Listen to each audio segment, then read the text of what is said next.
This is your place for all things Grand Rapids Griffins and all things Toledo Walleye. This is the Hockeytown West podcast with your host, Brandon Cook, Nick Harrington, and Travis Foch.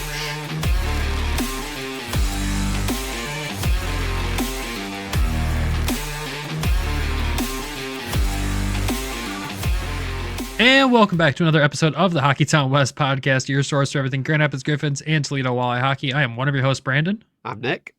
And I'm Travis. And we have a special episode for you guys today, back with the current Grand Rapids Griffins player interview. Yes, it's been a while since we've done one, but we are back doing them again. In this one, we are joined by none other than Hanas, second round pick for the Detroit Red Wings in the 2020 draft. Super fun interview that we're excited to share with you guys, and I'm not going to waste much more time. We're going to jump right into it right now. Well, fans, this is a special one for us. This is one we've wanted to do for a little while here. We're pretty excited about this one. Joining us tonight, Detroit Red Wings second round pick in 2020, currently in his third pro season in Grand Rapids. Some say he has the best hair on the Grand Rapids Griffins team. We might have to ask him if that's true, but everyone, please welcome Hanas to the show. Cross, man, thank you for doing this, and how are you doing today? Oh, I'm doing well. Thanks for having me, guys. This is fun. I know a few guys have done this, and it's been all good things said. So I'm excited to be here. Well, that makes us feel better. Yeah. Fresh off the Sled Wings game last night, how was that for you? Yeah, I enjoy doing the Sled Wings. I don't know. I feel like because my first year I didn't get to participate in it because it was like we came back. I think I just like kind of blew up my shoulder like the week before. So I couldn't participate in it. And then last year was my first time doing it. And I was like, geez, this is hard, like really hard. And then kind of got a little bit used to it. And then yesterday we went and I had a blast. A few of us were ripping around and I felt a little more comfortable this year than last year. So it was fun though. What was the stat line? Stat line? I had one goal. There we go. Do you think you could have done it when your shoulder was blown out, or would it have been impossible? Oh, no. It's an arm workout for sure. That's what I've heard. I give those guys a lot of credit, man. They buzz around out there and they're flying, and it's hard. It's really hard. One of my favorite things is always watching the rookies in their first year go out there, and then they go out there with so much confidence, and they're like, "Oh God, this is tough." It is. It is really tough. It's not something you really like think of like ever kind of like trying, I guess. But then like it's actually like you have fun doing it though. Like it is fun, and but it is hard. It is hard. I have a lot of give those guys a lot of credit that do that. Did they put a regular player in net? Yeah, like a regular sled hockey player. We're both in net. Yes, and they're like really good. It's like hard to score on.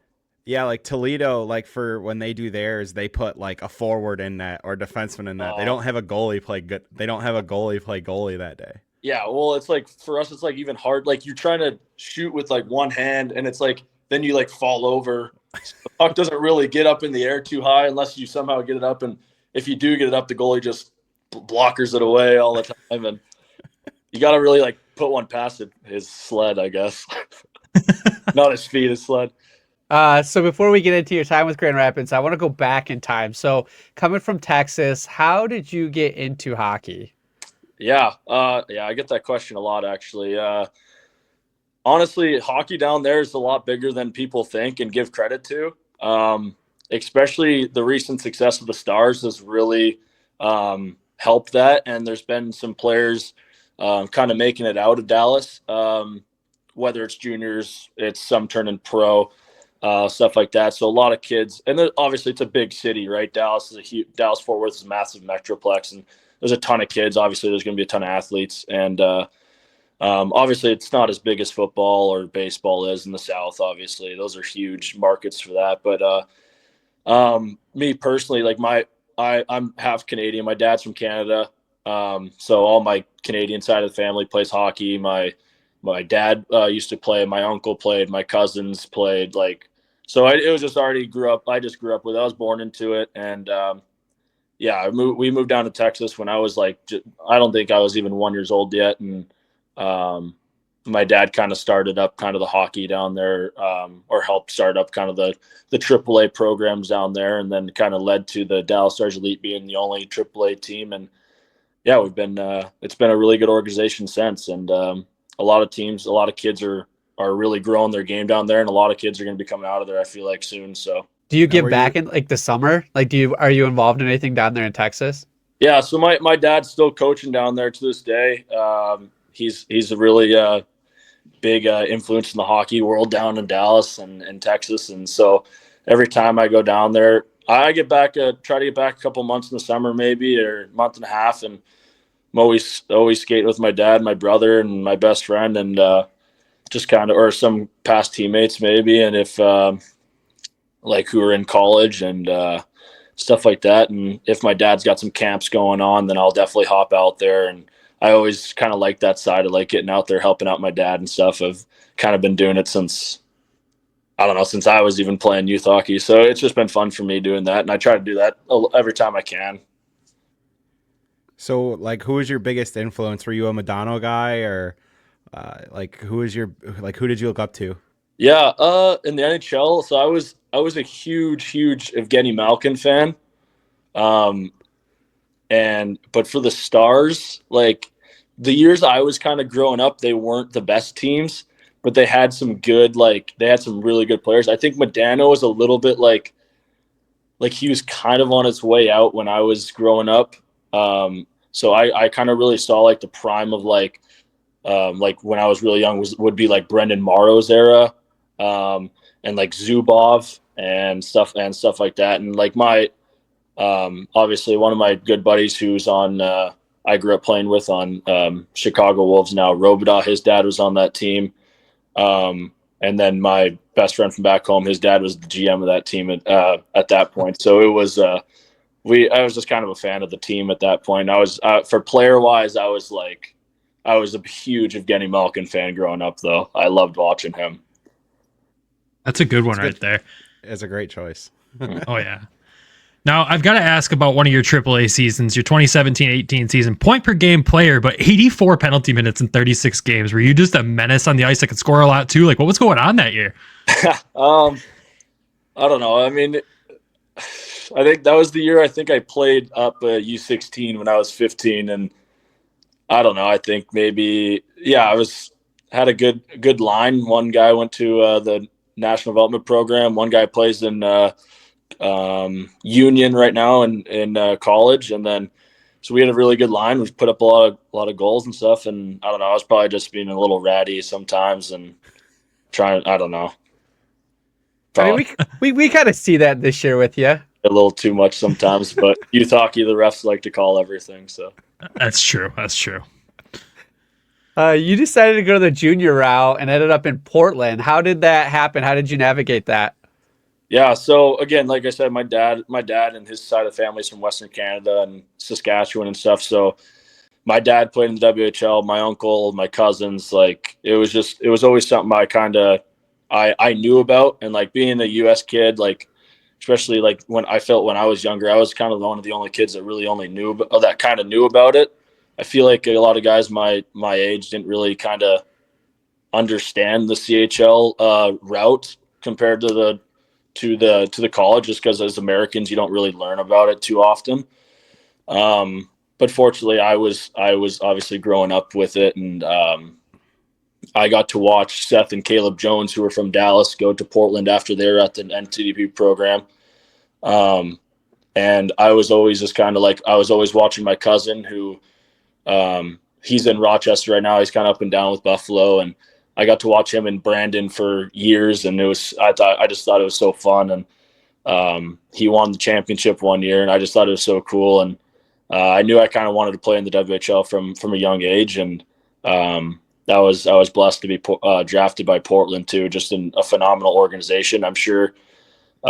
Maybe my decision might have been swayed if it was a different place, but Portland really was the place for me, and it's a phenomenal organization. A ton of people make it out. So the coaching staff there is second to none. And when I was there, it was pretty legendary, the coaching staff we had. So who was on the coaching staff? Just for us who don't know. Our head coach was Mike Johnson. He spent time in the NHL, a long time in the NHL. He's been a long time in the WHL as well. And then the legendary Don Hay was our assistant coach. I think he's the most decorated coach in juniors like history or CHL history. The guy has I don't know the exact stats, but I want to say a handful of Memorial Cups, league championships. and just the guys that he's coached, like back in his Kamloops Blazer days, is like it was just like Scott Niedermeyer, like all those guys, Darcy Tucker. I remember my dad talking about him playing those guys back in Kamloops, and Don was there and stuff. It was so funny. But it was legendary getting to be able to be coached by those guys. Did you give any advice to Nate when he got traded over to Portland last year? Oh yeah, I set that trade up, by the way. Did you? Oh, For that trade. No, I'm joking. Me and Nate were in Detroit training together with a few of us. We were all in like a house, and obviously a couple Western League guys. We kind of are automatically kind of close, and we became really close. And I knew Portland was going to be a good team that next year, and I was like, dude, you guys get traded to Portland, man. I'm gonna put in a phone call for you. I'm gonna make it happen. And it ended up happening where he got traded to Portland, and it was like I texted him right away. I'm like, dude, I told you, let's go. It was so funny. You're like, you're welcome, buddy. Yeah, it was so funny. But no, I was super happy for him, and obviously I was hyping it up to him during the summer, just how good of a place it is to play, and what a great organization it is. And yeah, he enjoyed his time there a lot, from what he's told me. And I know a lot of guys that I played with, that he played with, they all love Nate, and we all still chat. And yeah, it couldn't happen better. So it's kind of cool to have another Portland alum, you could say, with me around here. That's pretty cool. It's cool that you guys have that connection. But in 2020, 2021, you had a stint in the USHL. Was that a COVID move, and like what went into that? Yeah, so it was kind of a weird thing. It was that COVID year. Yeah, it was the CHL wasn't starting like at all, and there was no like even signs of it starting. And then just one day, like we were just at home for months and months and months, and we just got a call I got a text from Mike Johnson, our head coach, and we were just talking about if we could hop on a Zoom call with like the other American kids that were on our team, which was like 4 of us, and we hopped on like a group call, and he was explaining that a team in the USHL is asking if we could like be loaned there to play some games because we weren't playing or something, and Mike was telling us that CHL didn't really have any signs of starting up and whatnot. So we decided that it would be and he was saying that it'd be good for us to go play some games just because it's been such a long time since we have. So us 4 went there, and I think we were there for like you said, 30 games, I think maybe, something like that. And we went to Lincoln, and then the dub ended up starting after that. And I think they only played like 15 games or something like that, but we only made it for the last like 6 or 7 games, I want to say, because we had to wait till the USHL season was over technically to go back to Portland. So if we got to be released from Lincoln earlier, we would have probably only played like 15 games probably. What was your time in the USHL like that season? Like, what was that season like? I know COVID year was weird for everybody, but like, what was it like playing there? Yeah, it was definitely different. I mean, it was like a lot of small towns, it felt like, which so is the WHL, but like from like in the like the division I was in, I was used to like kind of going bigger cities, bigger arenas type stuff, and it was definitely different. I've never really been out to the like Nebraska, Iowa area in the country. It was all right, and it was really cold out there, and I just kind of remember them saying that was like a really good year for the USHL because a lot of guys that were supposed to go into college came back to the USHL for that year, and then us WHL guys kind of a handful of us kind of came to the U show too. So we I guess everybody's saying that was like a really good year for it, and it was good. We had it was, like I said, it was a good time to to be able to play games again, and I think I don't know, it was good. I think I liked my time in Portland, but it was definitely good to get some games there for sure. Yeah, you go back to Portland, you just crush it. I mean, I think 86 points in 63 games. Like, how was that? Like, what was that back for you? Like, being back in Portland, being on such a high point streak, I guess. Yeah, that was my next year. yeah, I kind of knew going into it that I needed to have a good year. Obviously, when you're a drafted kid, you got to have a good year. Your 19-year-old season if you want a shot to make it out and make it pro, and not have to come back as a 20-year-old. So I knew I definitely had to go in there with a big season, and I had a good year. I think I went on a good point streak there around I think just after Christmas time. Kind of put myself up in the top of the leaderboard of the league, and I just kind of rolled with it. We had a great team. I played with some great players throughout the season. It was kind of a year where everything was kind of going for me, and like I said, we had a good team too. So it was fun to play there that year, and definitely miss a lot of those guys there. We talked to them a lot all the time, but it was definitely a good year that year was. So obviously, while you're in junior, you get the call that every kid playing hockey dreams of. You get drafted by the Detroit Red Wings. What was that day like for you and your family? Yeah, it was so cool. The draft experience was a little different because it was the COVID one, and we were like the season before my draft year, we were so fired up. Me and Seth Jarvis, we were on the team together because we were fired up to go to obviously the draft, and it was in Montreal in the Bell Center, and like just a legendary place, and we were so fired up, and we were ready to, like, we were just fired up to go to the, what was it called, like the testing combine thing, and next thing you know, just everything gets shut down, and all the stuff that everybody gets to go through, we didn't really get to go through, and it was definitely a different experience because then everything was just Zoom calls like this, talking to GMs and scouts and coaches and stuff like that. So and then you're just kind of sitting on the couch one day with a bunch of family just watching the TV, and when they said my name, and it was a crazy feeling for sure. Definitely something you dream about and you work towards, and it's just kind of like a lot of emotions. So it was really cool though. I've heard that GMs can press guys pretty hard in those interviews there, especially over Zoom. You have anyone that was pressing you really good, giving you some tough questions?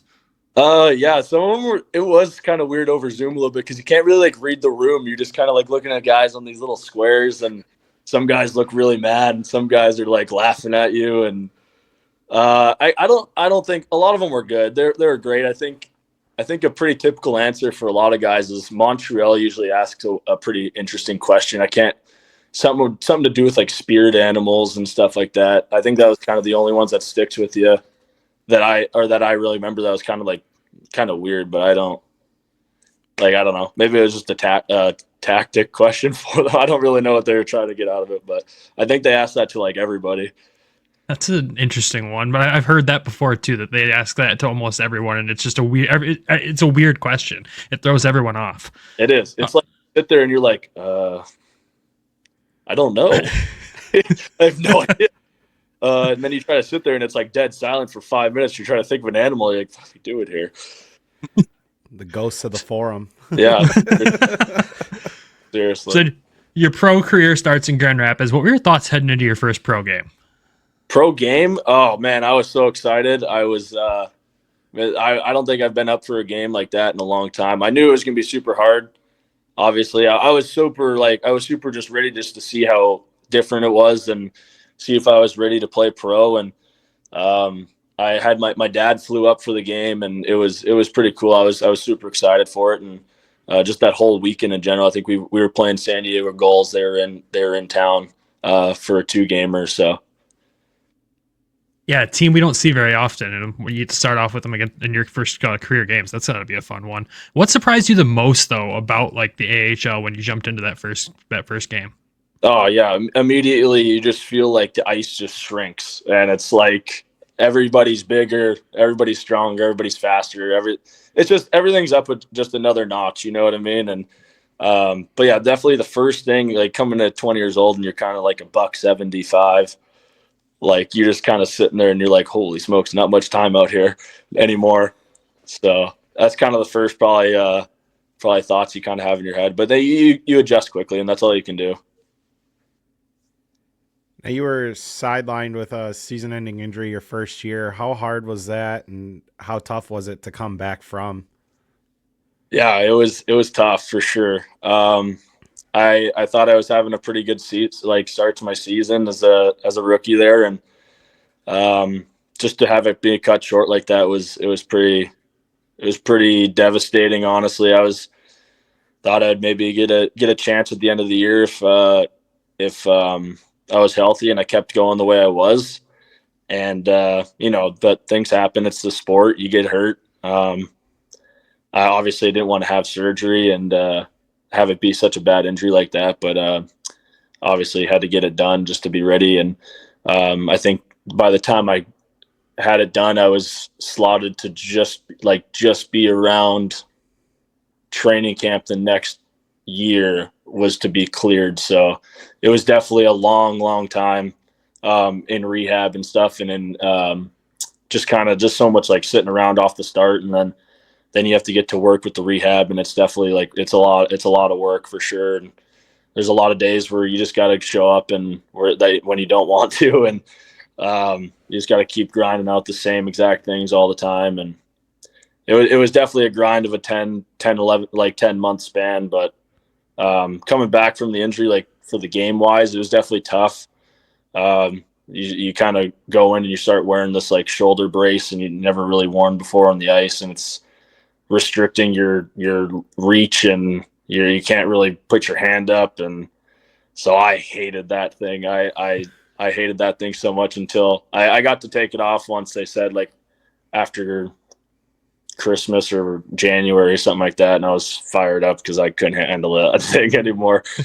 But yeah, it was definitely tough to come back from. Obviously something you just gotta grind through because injuries happen. So Is it as much mental as it is physical? I feel was there a mental block initially? Because I feel like that could be a thing.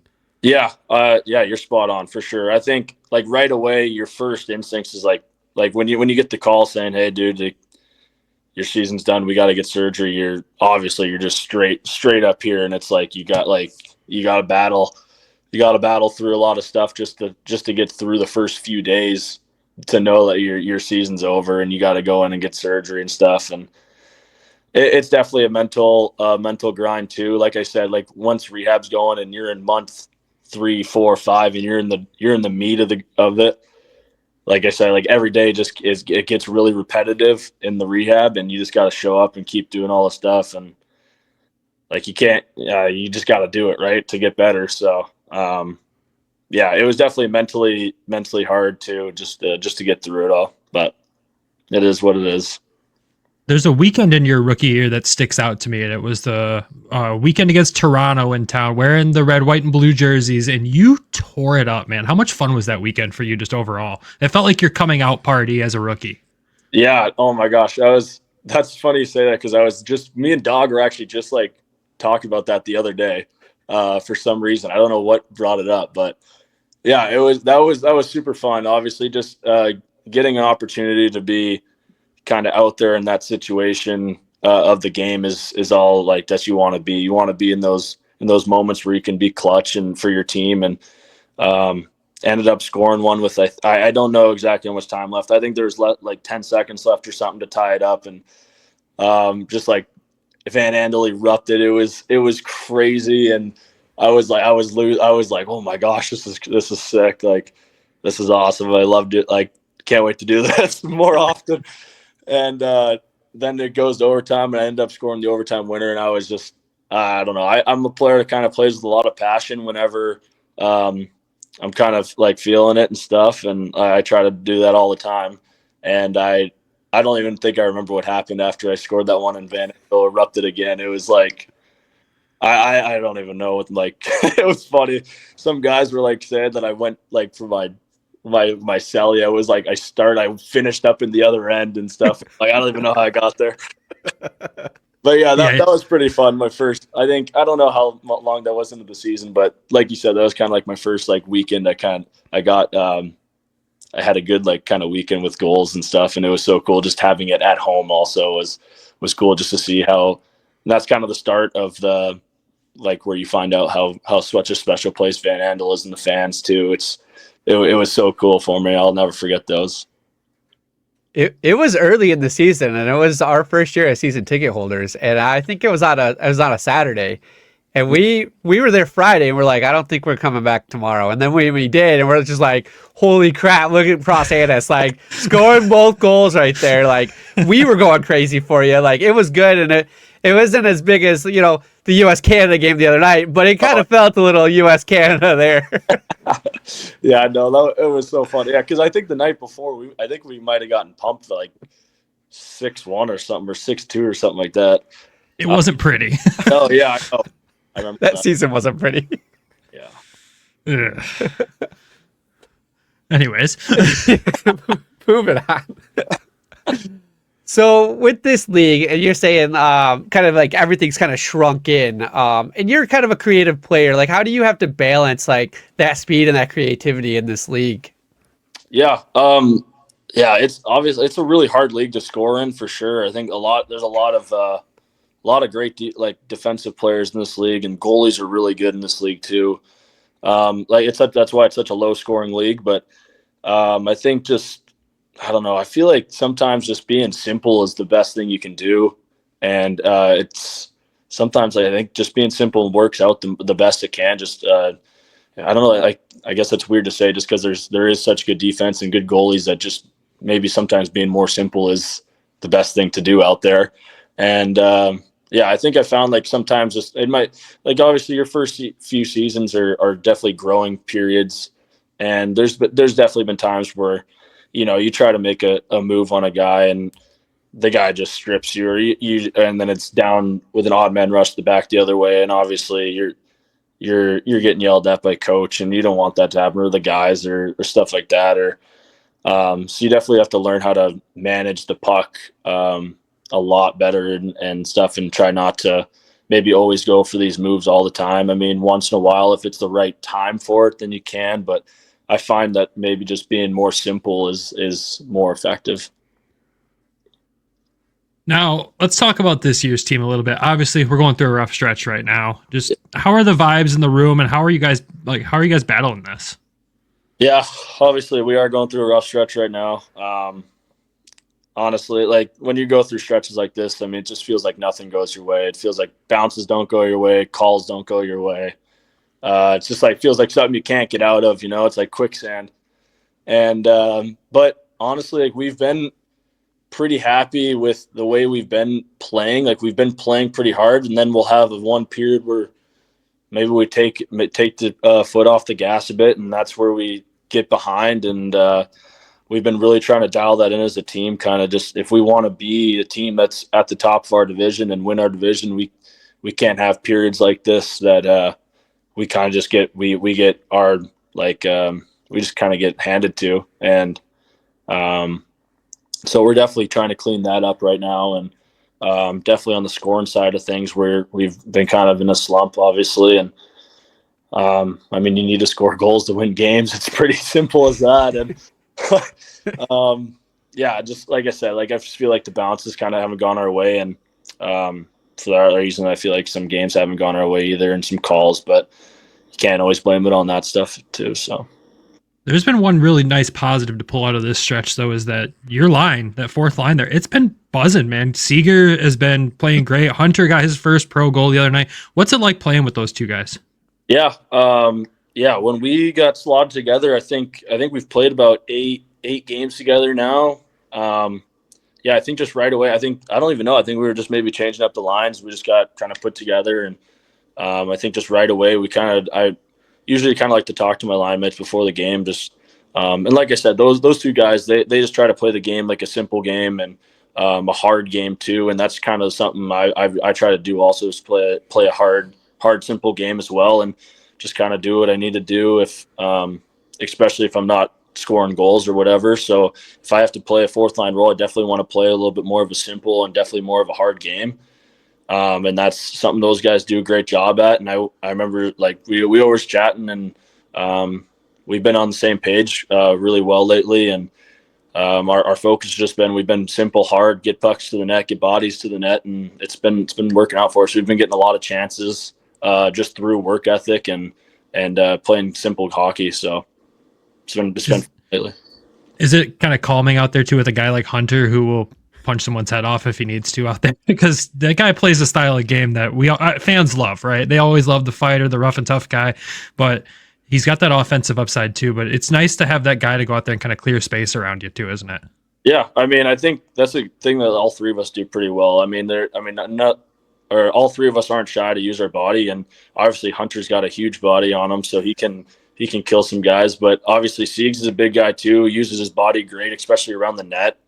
And then obviously I try to follow in their lead too. I got to be hard with and physical as well. And yeah, but some guys like to get into some scrums, and I think sometimes I like to be in there, and I know Joe likes to be in there, and Siegs gets pulled into there a lot lately. So and on the rabbit hole. We had a game with us for a couple games, and he was in there, and it's the game we gotta play as a fourth line role sometimes, so yeah.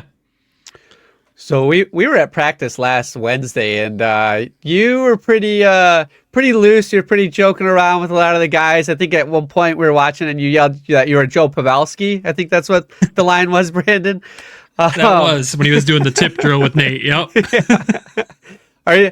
You're kind of like a big vibe guy. I mean, are you the biggest vibe guy in the locker room, the biggest jokester, or? I wouldn't say biggest jokester, but I definitely like to have fun, especially with my buddies. And I know like me, Lambo and Nate are always sticking around on the ice together, and we always have a ton of fun together, us three. And I don't know, just probably being stupid like we usually are. So definitely not the most funny guy around like everybody, but definitely like to keep it loose and just kind of always be a good guy. And yeah.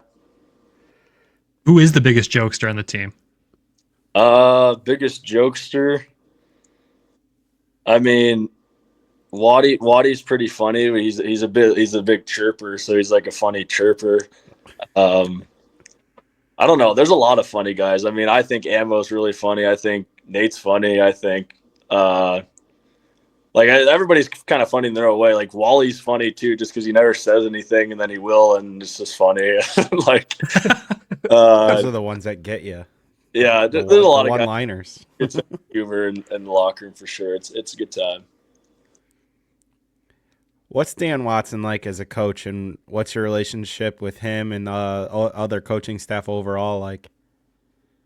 Yeah, obviously since they've come in last year, obviously we've turned the page quite a bit in this for our team and organization, and they've done a great job. And he's a guy that demands a lot in managing the puck and in playing a good style, good defense in your own end. And that's definitely something that me and him, when we get together, as we were always talking about, is how I could be better in defensively without the puck, where it's in the neutral zone, defensive zone, forecheck, back check, anything.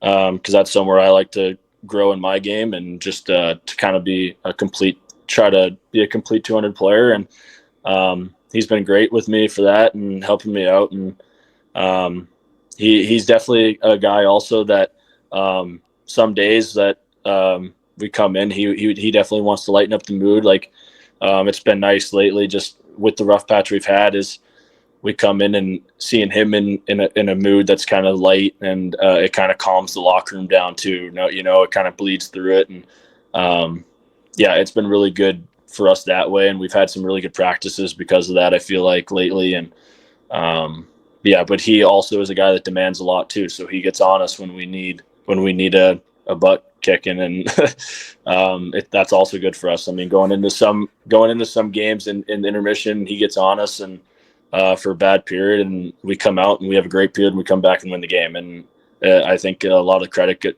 goes to him for getting us fired up, kinda. This team has a pretty special group of leaders, not just our captains like Didier and Shiner, but even guys like Austin Watson are looked at on this team as leaders. What has this leadership group been like this season so far? Yeah, like you said, I think there's a lot of good leaders on our team, a lot of different style of leaders. I would say not even just older guys, but like even some like younger guys that have a good leadership role, and maybe not the whole team, but like maybe two of the younger guys or to some other players. And but yeah, our leadership group's great. I mean, obviously Didier, you know the type of guy he is, and Shiner's been around here for so long that he's got so much knowledge, and Waddy just playing all those years in the NHL. Obviously, you want to pick his brain as much as you can, and yeah, even Drysy leads by example on the ice by the way he plays. Just a lot of guys. I mean, Nate's a great leader in the locker room. Like whenever guys are kind of, I don't know. I mean, just there's a lot of guys that are good leaders in their own way, I want to say, and it's not just like, I feel like it's not just older guys. I feel like there's good leaders in the younger guys' side of the locker room as well, which is what you need. You don't want to have just the older guys being leaders also, but you definitely want to have them take control of the locker room for sure. But like at the beginning of the year when Marco was here, he was wearing the A for a reason. Like he's a great leader, great kid. And he shows on the ice a great leadership to how to play hockey, how to play the right way. So just like stuff like that, I think we have a great team for that this year too. So if you can share with us, just how has that leadership group been through this stretch? Like kind of what's their message to you guys aside from the coach's message? Yeah, I feel like they've been good. I think so, like sometimes I feel like we lately they've been good at maybe when Coach Waddy doesn't need to be the one that's saying it to everybody all the time, that some of them step up and they're addressing the room, and sometimes it's nice to hear that from those guys as well, that they're and they always take accountability for themselves also, and it's just like I said, it's a great way to like lead and just kind of take control of the locker room sometimes when you need it. And especially lately, we've been needing that to happen, and yeah, they've been good. I want to pivot to a little bit of a different topic here. So, beginning of the season, you were on a line with Amadeus, and he's been out. He's dealing with an injury right now. But how excited are you for him returning? Because when you guys were out there, it just looked so much better. Like the two of you guys out there, It just looked fun. Yeah. It looked like a lot of fun. Yeah. It was a lot of fun. I mean, like I said, me and Ammo and Nate are really close off the ice. We hang out a ton, and me and Ammo got to spend some time last year playing together. I mean, I know it was definitely a different role, but it was we still spent some time together, and yeah, he's an easy player to play with. I mean, he creates so much for not just himself, but for other guys around him. And I mean, for me, I feel like I think what was good for me and Deuce being on his line was me and Deuce can open up space for him, and he can do his stuff, and he can find us whenever. And I feel like me and Deuce got a good scoring touch around the net, and whenever he feeds us, we can get it in there. And yeah, it's something fun when you have three young guys on a line for some reason. It's just fun, and you kind of feel like a little stress free, but you got to make sure that you're always working, you're always doing the right stuff, because you don't want to be on the other end of goals being scored on you for sure. So, but yeah, it was definitely fun playing with those two. And I know Ammo's coming back soon, and I know he's ready to go. He's a guy that has a ton of passion for the game, so he's been rattled being out for so long. But yeah, hopefully maybe sometime we get back together and continue that. Yeah, we would like to see that line back together. He dubbed you guys the CHL line in post game after that Rockford school day game. That's right. Yeah, right. It was fun. It was a good one. Yeah, that's right. One Western, one O, and one Q. It worked out great. It was fun to watch, man. It was a fun line. I mean, they almost had 350 points between the three of them, so it's like yeah, right. So I mean, the chemistry's got to be great. But speaking of chemistry, how would you describe the team's chemistry this season? Yeah, no, it's good. I think I touched on this early in the season. I think right away of the year, it just felt like everybody was kind of connecting, and it was kind of showing on the ice early. And obviously, we have so many good players on this team this year, and so many guys that are like that, or I don't know, they're just so good on the ice, and you can play with anybody, I feel like. And like you said, like chemistry wise, I feel like there's not somebody that you can't play with. You know what I mean? Like it's just a good chemistry around the whole entire locker room. And I feel like that kind of goes through just like the personalities we have in the locker room as well. And just how much kind of fun we have with each other sometimes. And whether it's hanging out outside the rink when we go to our golf sims on Monday, and whether it's just, I don't know, getting together, watching shows, or going get some dinner or something like that. Just all that stuff kind of leaks through, and it's good for everything. Now, you're always one of the last guys off the ice in warm-ups every game. Are you a superstitious guy? Do you have a superstitious pregame routine? I mean, see, we've had this conversation before. We had it with Katie and Austin in the trainers room, because they're so fun to talk to, and we always chat. We're always chatting with them, and everybody is. And I think one topic was, are you superstitious or just stitious? And I don't really know. I don't know, because I feel like for me it's a routine, but like everything's kind of like set the same thing, and like the same time at like warm-ups, and like everything's kind of like, I don't know, everything's like to the second basically at warm-ups. And I don't know if that's superstition or if that's just the routine I like, or I don't really know. Am I stitious? I don't know. I go with routine. Yeah, maybe. Yeah, I like routine. Yeah. I've heard weird superstitions out of that locker room. I know Dog told us once about his guy leaving his flipper in a specific cup before every game and whatever. I'm like, oh man, yeah, there's some weird ones out there. So we'll go with routine. Yeah, I don't know if there's too many superstitions. I feel like, yeah, I don't really know if there's many guys that have superstitions, to be honest. I'd have to really look. I don't know. Kind of game days, you're kind of dialed in on yourself, so you don't really I'd have to really look for one. It's probably just the goalies. They're a weird group.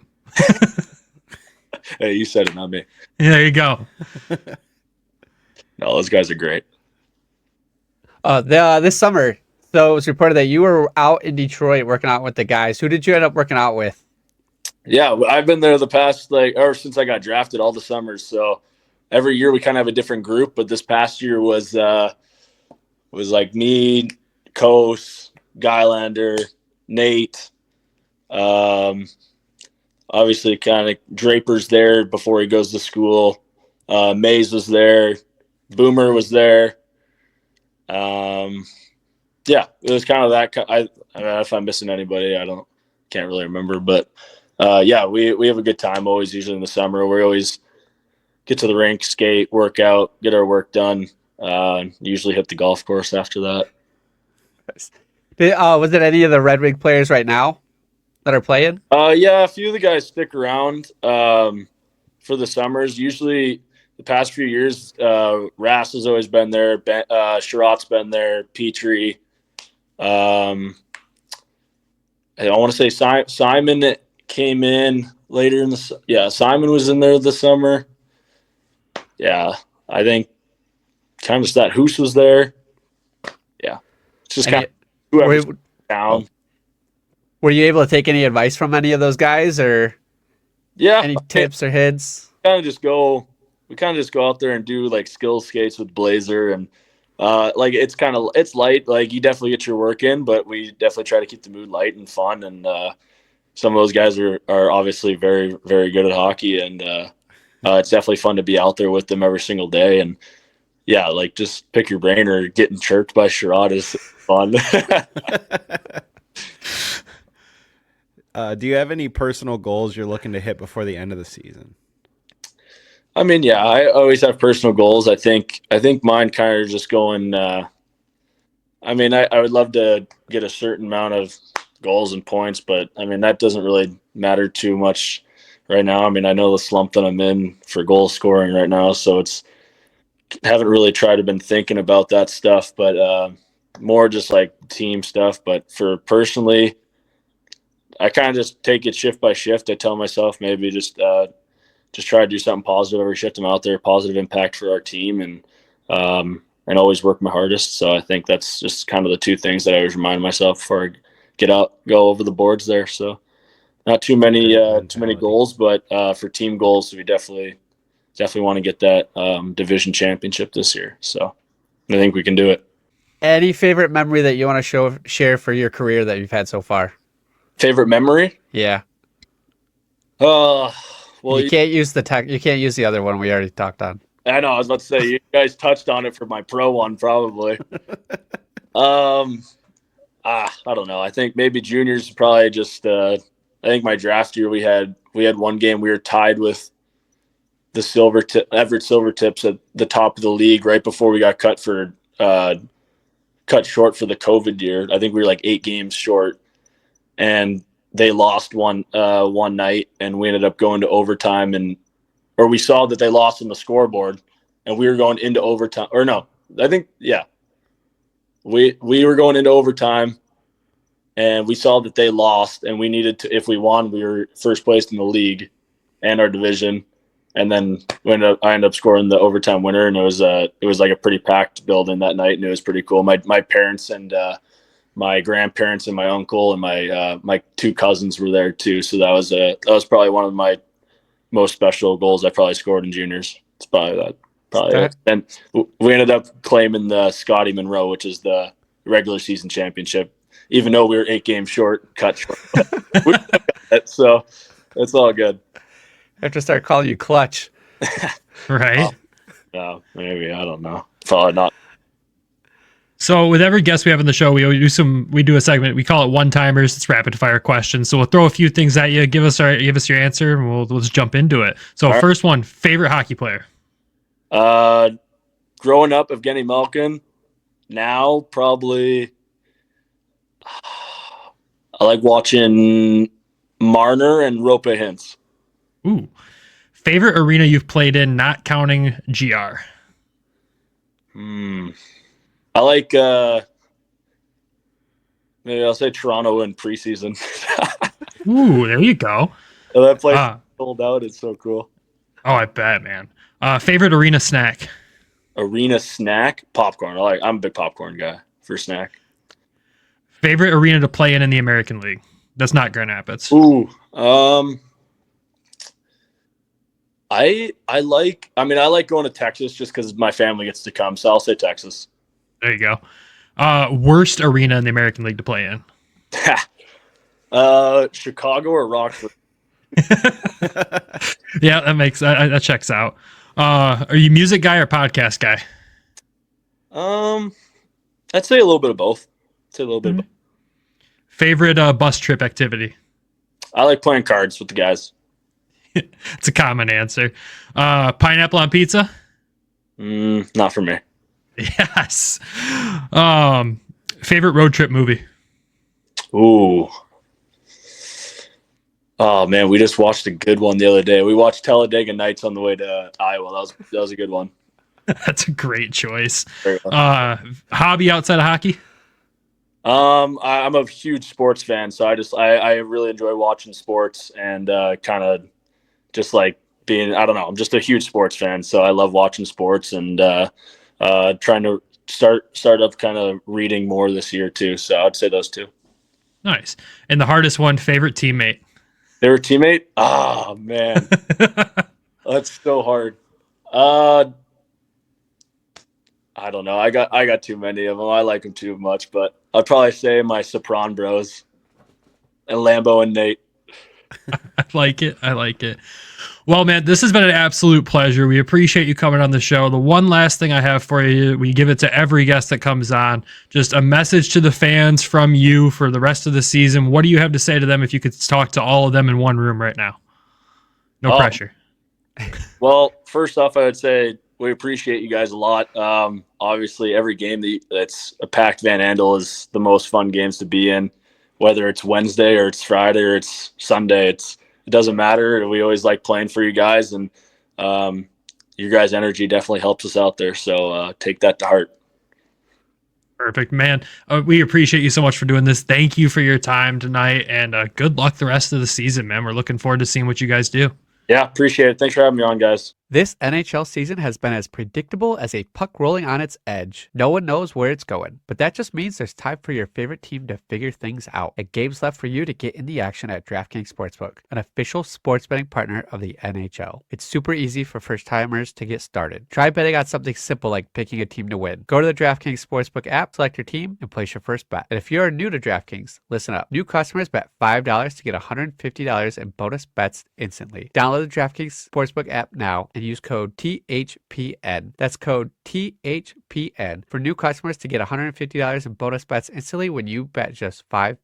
Only on DraftKings. The crown is yours. Gambling problem? Call 1-800-GAMBLER. In New York, call 877-8-HOPE-NY or text HOPE-NY 467-369. In Connecticut, help is available for problem gambling. Call 888-789-7777 or visit ccpg.org. Please play responsibly. On behalf of Boot Hill Casino and Resort in Kansas, 21 and over, age and eligibility varies by jurisdiction. Void in Ontario. Bonus bets expire 168 hours after issuance. For additional terms and responsible gaming resources, see dkng.co/ice. And welcome back to just the three of us again. That was a fun interview, man. I knew going into it that it was going to be a fun one because Cross is just that vibes guy on the team, but it was even more fun than I anticipated. It was a good one.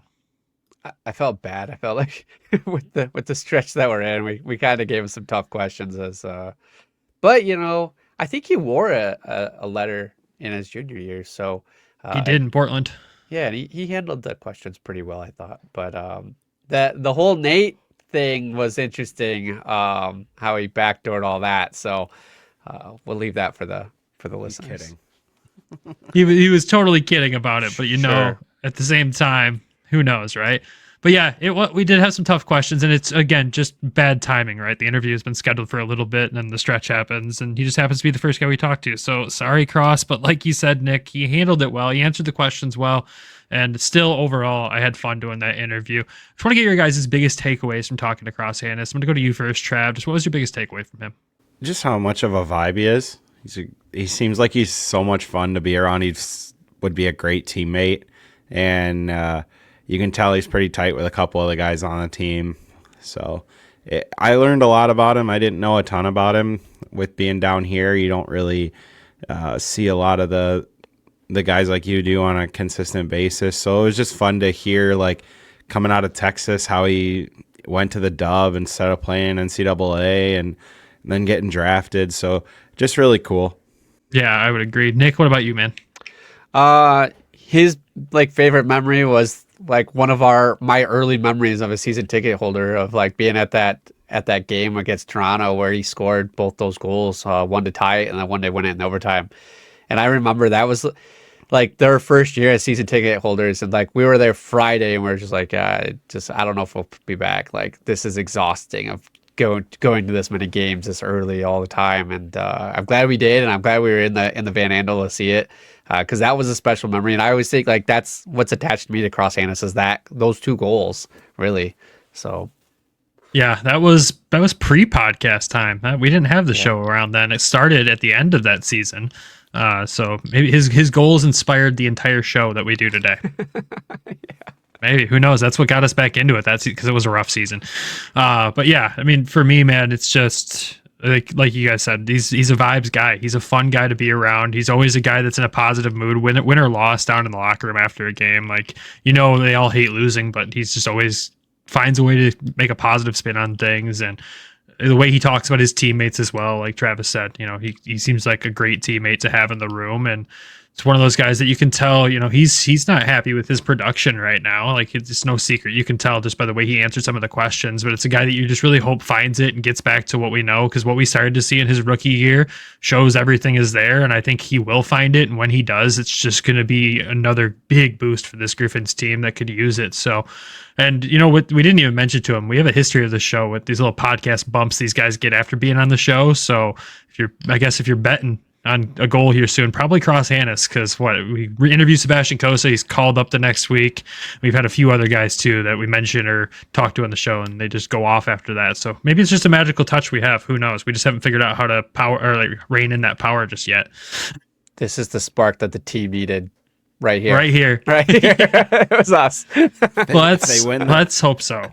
If they win the cup, just circle today's date. Yeah. February 18th, the day we interviewed Cross Hanas, is the turning point of the whole season.